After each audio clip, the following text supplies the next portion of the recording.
palavra para nossa meditação, a palavra do Senhor, como diz em Apocalipse, capítulo 2, versículo 8 ao versículo 11.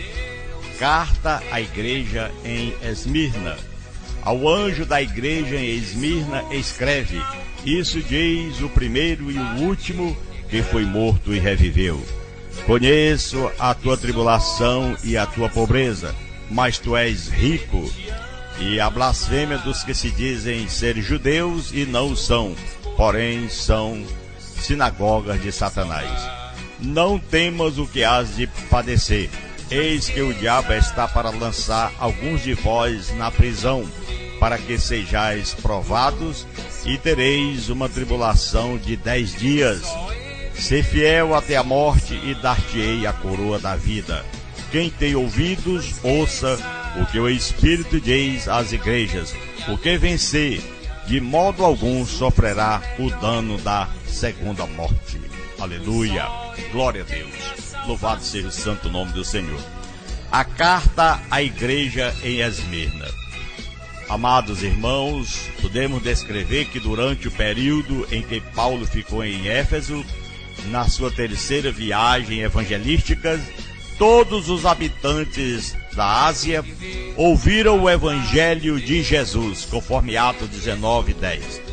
Pedro, ele incluiu os eleitos e forasteiros da Ásia, antes os destinatários da sua primeira carta, conforme 1 Pedro, capítulo 1, versículo 1. É bem possível que uma cidade situada a aproximadamente 65 quilômetros do norte de Éfeso esteja incluída nestas citações. Mas a primeira vez em que ela é identificada por nome é na sua citação no Apocalipse.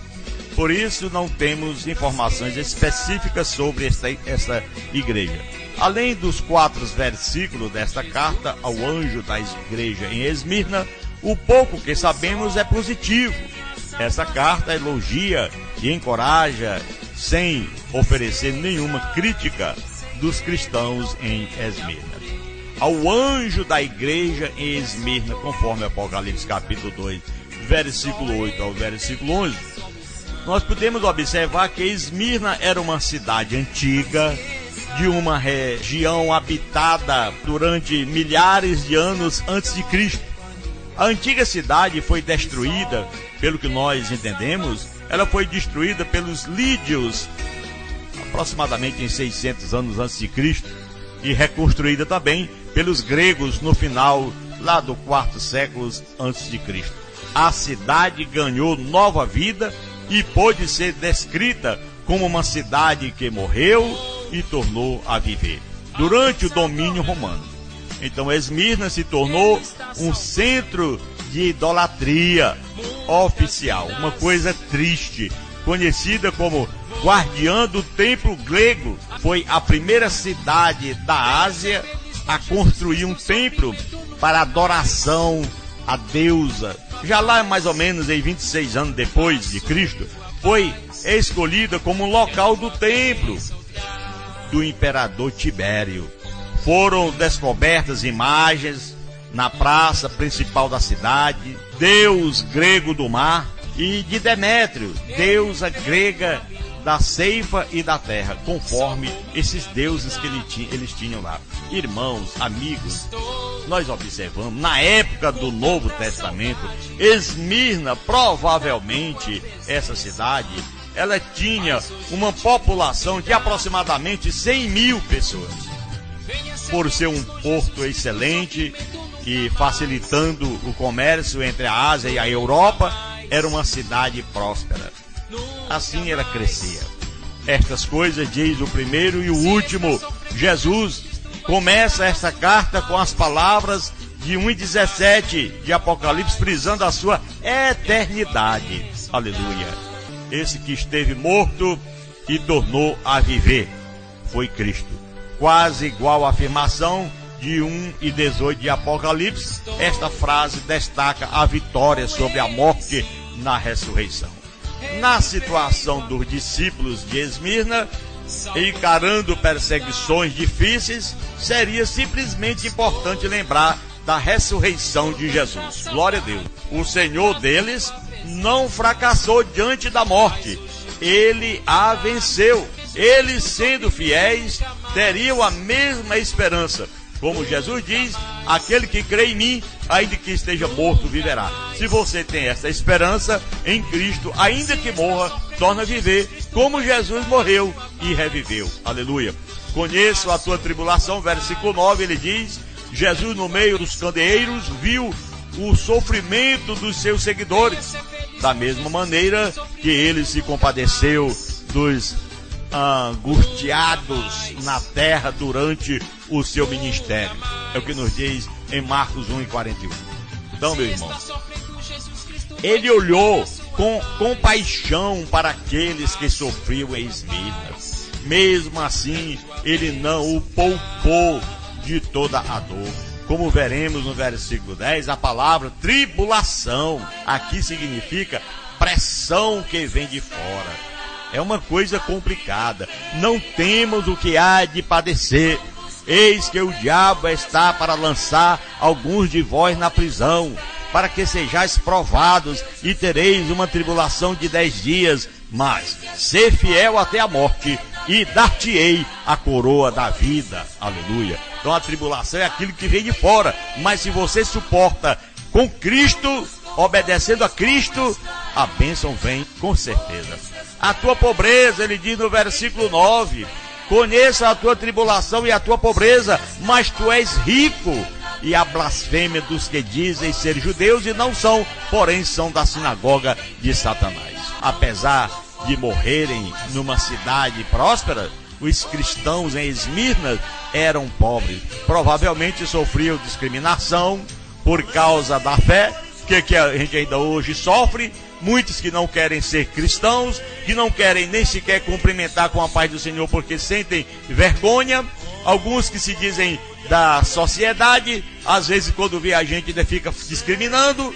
É o que sofriam aquele povo naquela época lá em Esmirna. E assim se tornaram pobres.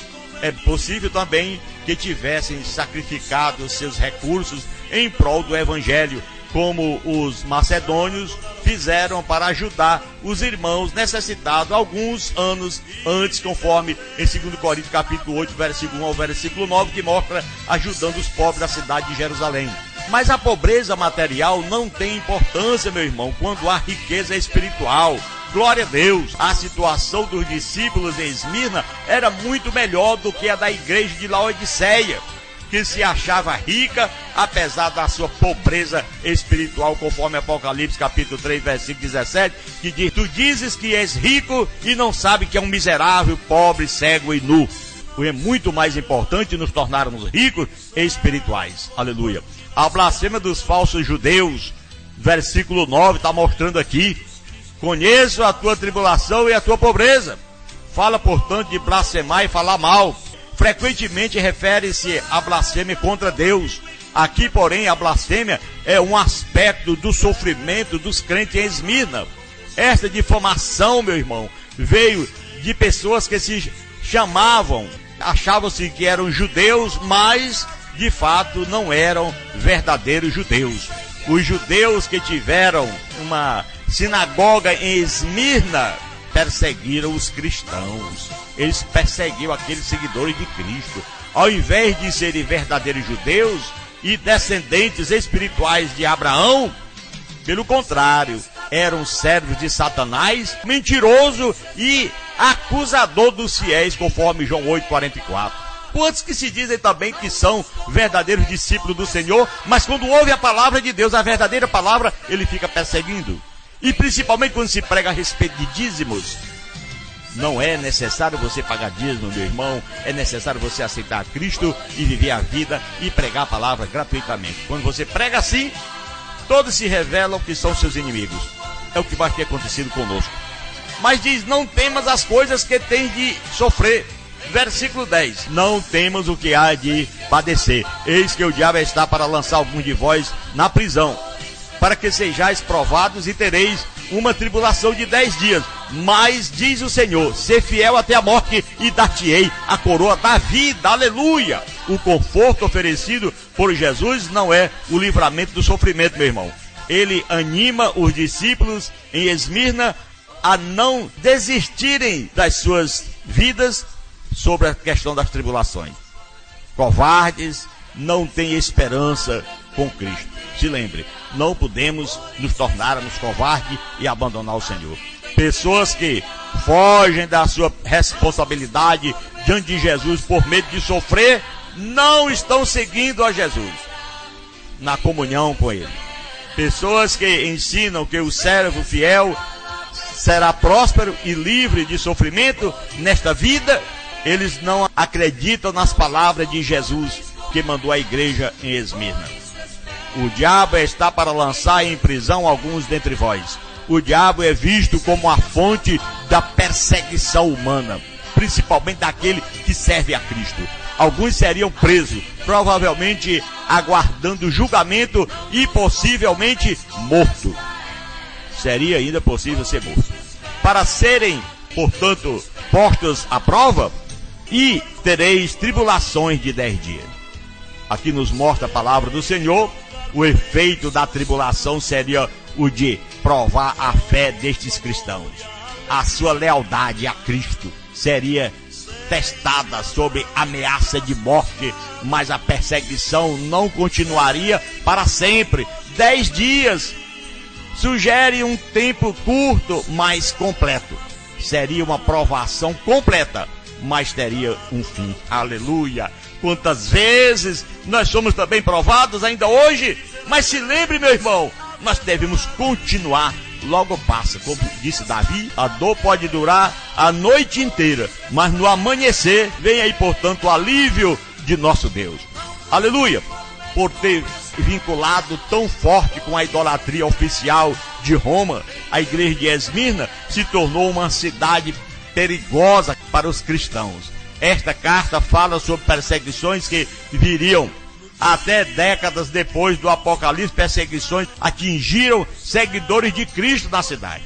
Mas diz a palavra: ser fiel até a morte. O fim dessa perseguição para alguns poderia ser a própria morte. Mesmo assim, deveriam ser fiéis. Aleluia! Às vezes, meus irmãos, arrumamos qualquer desculpas para não fazer algo, mas nada, nem a nossa própria vida deve ser mais importante do que a nossa fidelidade a Deus. E dar-te-ei a coroa da vida, versículo 10 diz, a coroa de vitória. A coroa da vida vem de Deus, aleluia. O único que pode dar a vida à pessoa é o nosso Deus, aleluia. Aqueles que amam a vinda de Jesus receberão a coroa da justiça, conforme 2 Timóteo capítulo 4 e versículo 8. Por isso chama a sua atenção, meu irmão, quem tem ouvidos, como diz a palavra, ouça o que o Espírito diz às igrejas. Como em todas as cartas às igrejas está escrito, Jesus chama os destinatários a ouvirem a sua mensagem. O vencedor, versículo 11. Quem tem ouvidos, ouça o que o Espírito diz às igrejas. O que vencer de modo algum sofrerá o dano da segunda morte. Então o vencedor, aquele que permanece fiéis diante dessas perseguições, são vencedores com Cristo, sem retroceder nem para a esquerda e nem para a direita, mas continuar em frente, andando, olhando para Jesus.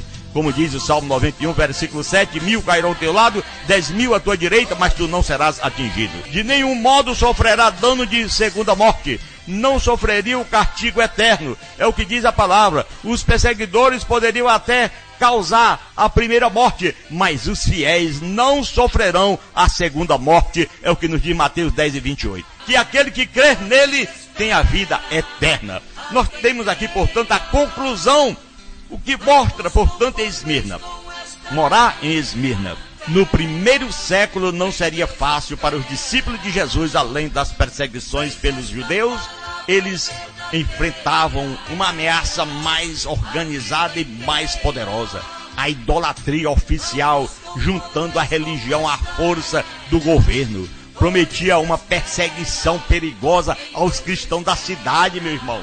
tentando-os a abandonarem a sua fé para melhorarem as suas circunstâncias ou até para evitar a morte violenta. Muitos fugiam. É uma coisa triste. Para vencer esta tentação, teriam que acreditar no poder daquele que já venceu a morte. Quem? Jesus Cristo, o nosso Salvador. Aleluia. Mesmo se morressem, as suas vidas eternas seriam garantidas somente se mantivessem sua confiança no eterno Senhor. O primeiro e o último que esteve morto e tornou a viver. Jesus Cristo, o nosso Salvador, o qual nós expomos aqui a palavra do Senhor, que diz a palavra ao anjo da igreja de Esmirna, escreve. Isso diz o primeiro e o último que foi morto e reviveu. Jesus Cristo, o nosso Salvador, que chama a sua atenção, meu irmão, para que você nunca, diante das tribulações, das perseguições, aconteça o que acontecer, não deixe Jesus por nada, porque um dia em breve nós estaremos partindo para a eternidade. E aí sim, se você não tiver permanecido fiel ao Senhor, você perde a sua salvação. Por isso, não dê ouvidos à voz de Satanás, mas dê ouvidos à voz do Senhor. Seja ouvinte e bem assíduo no programa A Verdade que você precisa saber, para que você também seja mais informado da palavra do Senhor, se interesse mais em ouvir a palavra e praticar, tá bom? Um bom dia, que Deus abençoe a todos e vamos orar em o nome de Jesus. Nosso Deus, o nosso Pai que está no céu, graças te damos, Senhor, por mais uma oportunidade que tivemos de estar falando aqui da tua palavra. Glória a Deus, que teve morto e tornou a viver. O Senhor, clamamos a ti, ó Pai, para que o Senhor continue a estender a tua mão e abençoar todos aqueles que nos ouvem. Em o nome de Jesus te peço, desde agora e para sempre. Amém. Todo dia